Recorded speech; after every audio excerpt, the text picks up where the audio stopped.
This meeting is now being recorded. All right, good afternoon, everybody. This is Ashley Ness here, and I have Amanda Sutton as my special guest. But I don't know if it's really special anymore because she's here all the time now, so she's our permanent guest. Sticking around. So welcome to the Early Intervention Data System webinar. As you guys know, it's 2 o'clock, and I'm a huge fan of starting on time so we can end on time. So our agenda, we have a pretty quick, short agenda because I want to kind of leave it open for some Q&A because of all the updates that we rolled out. So we're going to talk about the updates to the system, the offline IFSP. I just want to do a check-in and see if people are using it and if they're having any issues. And then also all of the indicator reports. So we'll talk about that and where they're located and how users can access them. So the changes that were deployed this last week, so we have the offline IFSP that is now available for all users. The EX service type, so that is whether or not it's a new service, continued revised, or ending, is now a required field. The include to print on the transition tab, so users can double check, or you can check to include the transition tab on the print PDF. I've had a couple of people say that the transition is not printing, so just be aware that that check mark is there, and you might need to just go back and double click it. Archiving IFSPs, so again, when you change the status of an IFSP from in progress or approved to closed, it is now locked, so that is a new update. The actual start date of services, this is now a requirement. So we listed that validation rule last week because I know there was quite a few utilizations and activities that got errored out, so users were not able to change the status. So I'm going to put that validation rule back on this afternoon. So all that stuff, make sure that there is an actual date of service. And then also, the actual start date cannot be a future date. So don't put in a future date. You might know when it is scheduled, but you don't really know what's going to happen. Somebody could get sick, the weather could change or anything like that, causing that actual start date to be delayed. So don't put in a future start date. The system will not allow you. So the offline IFSP, I'm going to go ahead and unmute everybody. All guests have been unmuted. So have people attempted the offline IFSP? Oh, not sure, yet? Ashley. We've done 10 of them. Yeah, you like it? No, I'm lying. No, we haven't tried it yet. It's scary. I was so excited, Jody. Why are you doing that to me? Have you looked at the offline IFSP? Have you noticed the offline IFSP button? Let's start there. Well, keep in mind, it is available, and you can still do your initial IFSP the way you probably have been doing it, or else you can do an initial IFSP offline. So that is an option. Ashley says, I tested one offline and it went well. Good. I like that. So keep working at it. If you guys have questions on it, feel free to email myself or Amanda.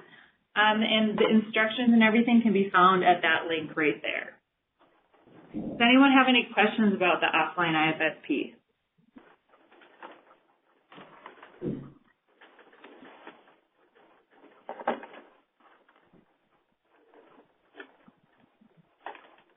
Okay, we are going to go ahead and move forward. All guests have been muted. So, end of the year data cleanup. So, for indicator 1, there's 2 report types that are available for users to go ahead and take a look at.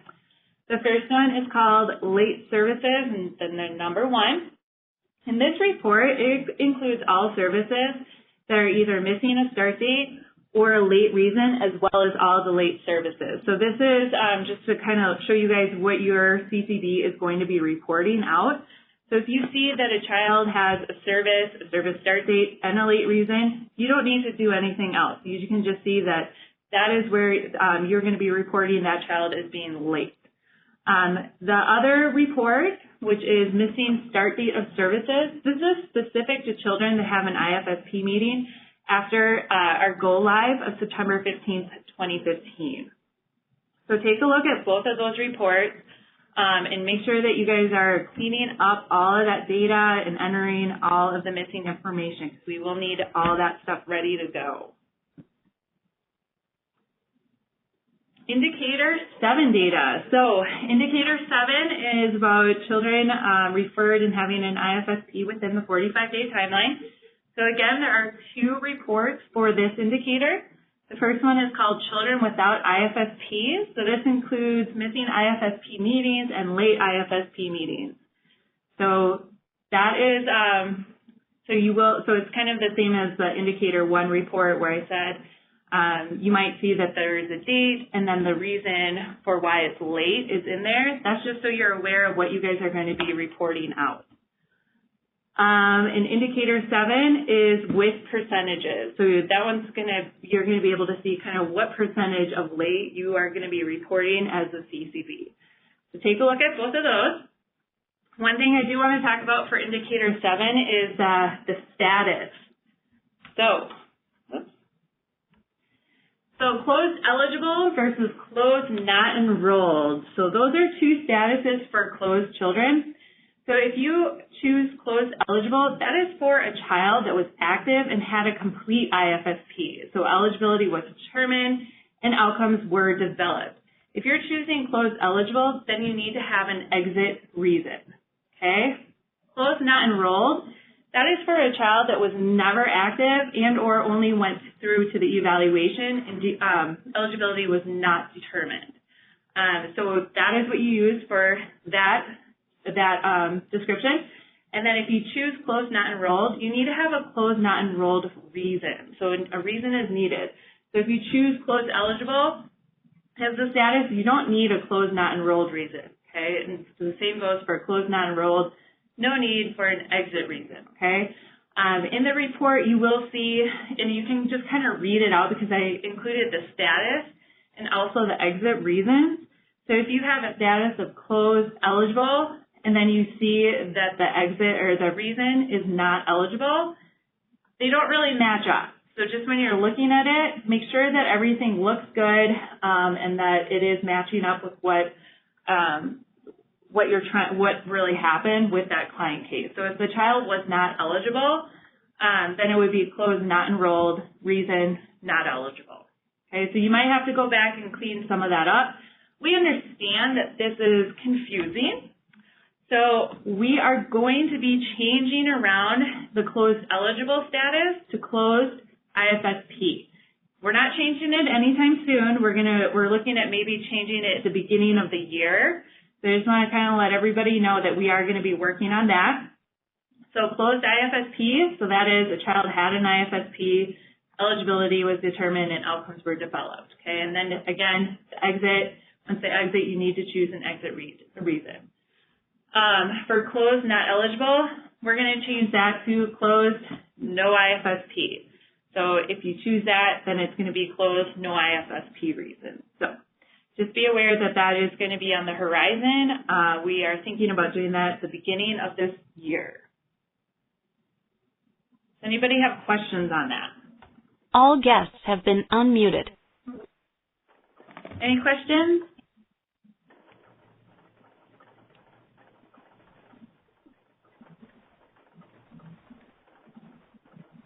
Okay. All guests have been muted. And then Indicator 8 report.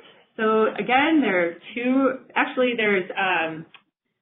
3 different reports for Indicator 8 because we have 8A, 8B, and 8C. And then we also have a list view that is available to kind of clean up some of the data. So there's audit reports for Indicators 8A, 8B, and 8C. So you'll be able to go in and take a look at that. And then there's also a list view. So, and that's available right now. You can go to the Client Case tab, and it's just called Indicators 8A, 8B, and 8C. So it's pulling in all that information, and if anything is missing on that client case, you'll be able to just go right there and see it and just update it. So you can go directly into the client case. Hopefully it might be just a little bit easier for everybody to look at it. We have made different reports available, just kind of user preference. We wanted to give you guys some options.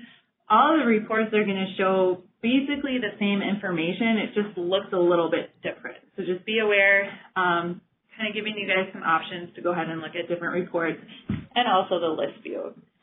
So nobody has asked where these are located, which I'm kind of surprised. I thought people would be asking that first. But all the reports, they're located in the Early Intervention CCB folder. So if you go to the Reports tab over on the left side, you'll scroll down and locate the Early Intervention CCB folder. So go ahead and take a look at that. All of those are there. If you notice some fields that are missing or you need some additional information added to those reports, go ahead and send me an email and let me know what would be helpful for you guys to navigate those reports. So just let me know. Understand that, you know, the reports might need a little bit more description or gusto added to them. More than happy to do that. So just a reminder, so last week I went ahead and cleaned up the Early Intervention CCB folder because there was a lot of reports in there that weren't really applicable and people weren't using them. So I went ahead and cleaned it up. If you had saved a report there, I went ahead and moved it to your CCB folder. So if you go in there today and you notice that a report is missing, go ahead and locate your CCB folder and you should be able to see your report there. Your report there, excuse me. So when you're creating reports in the future, save it to your own folder and or your personal folder, I guess, and or your CCB folder. If you guys would like to have a report folder set up for certain groups, so if you just want to have a report for, if you have like a team and you just want your team to be able to view certain reports that you guys can share within each other, go ahead and let me know. I'm more than happy to set up those smaller groups for sharing reports. So upcoming webinars, I've gotten a couple questions that people were confused if we had a webinar today or if it is on Thursday. The monthly TA call that happens the first Thursday of every month is this next Thursday or this coming Thursday from 11:30 to 12:30. You guys are just getting totally bombarded with webinars lately. And then our next scheduled Unicorn webinar is going to be on the last Monday of the month, so October 31st from 2 to 3 p.m. We'll try to get some spooky updates. Maybe you guys think all updates to the Unicorn are spooky, so maybe they'll just be regular. If you guys have specific questions or if there's topics that you would like to discuss during these webinars, go ahead and shoot me an email. I'm always open to hearing people's suggestions and what they would like to go over. And then let's open it up for questions. All guests have been unmuted. Are there questions out there?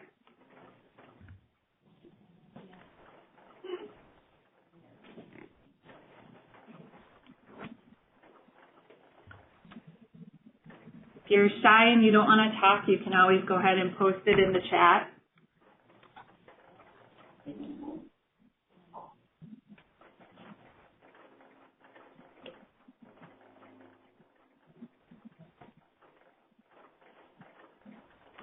All right, well, if nobody has any questions, we're getting really good at these webinars, and my gift to you for this Monday is the gift of time. So, Jenna, yes, this PowerPoint will be available. We post the PowerPoint on our website as well as in the Unicorn Chatter, and we will record. This is obviously recording, so we'll post this, the link to access this as well. All right, well, I hope everybody enjoys the rest of their week and enjoys this fall weather because it sounds like it's going to be getting pretty cold in the next couple days. So have a good nice afternoon. Thank you, Ashley. Thank you. Thanks. Thanks. Thanks, Ashley. Thank you. Welcome.